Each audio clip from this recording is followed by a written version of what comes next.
Et en tête de liste des moyens de transport écolo et bon pour la santé, on trouve bien sûr le vélo, à condition de ne pas avoir d'accident. C'est l'objet du premier épisode de notre série de la semaine. Le vélo est-il dangereux? Pour dénoncer le comportement des automobilistes, certains cyclistes ont décidé de filmer leur trajet et de publier les vidéos sur les réseaux sociaux. David Bailly et Eric Bertrand. La liberté, l'indépendance, pas de contraintes horaires.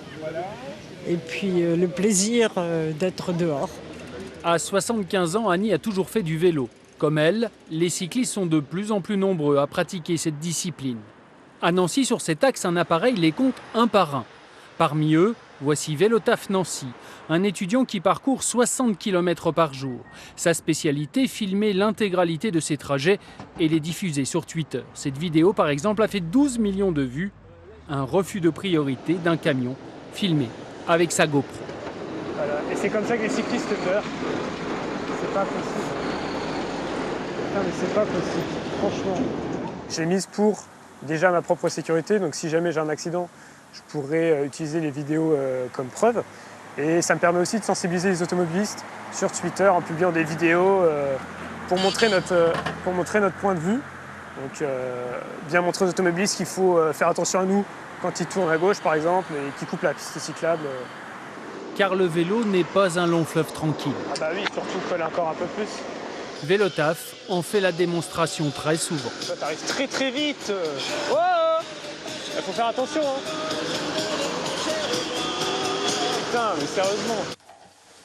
Pour Luc, l'histoire se termine bien. Ce cycliste de la première heure a pourtant failli perdre la vie. C'était il y a 5 ans, place des Vosges, à Nancy. Attention! On a l'automobiliste qui a été convoqué par la police, il ne s'est jamais rendu aux convocations. Il devait faire un constat à l'amiable, ça ne s'est pas fait non plus. Et il n'y a eu aucune sanction contre lui. Et puis, même au niveau de l'assurance, il n'a pas été sanctionné parce que c'est mon assurance qui a remboursé les frais de réparation du vélo. Ce type d'accident est-il régulier? Combien de cyclistes se trouvent par terre? Quelles sont les causes, les torts? Impossible à cette heure pour la communauté d'agglomération de Nancy de donner des chiffres. C'est très compliqué parce que quelqu'un qui tombe à vélo et qui se blesse, il ne va pas forcément aller le déclarer et on n'est pas forcément au courant. Donc c'est compliqué d'avoir des statistiques sur ce plan-là.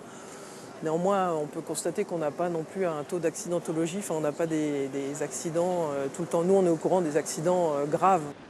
En France, on dénombre 221 morts en vélo en 2023 et 2500 blessés graves, un chiffre qui a tendance à baisser avec l'augmentation des aménagements spécifiques dans les grandes villes françaises.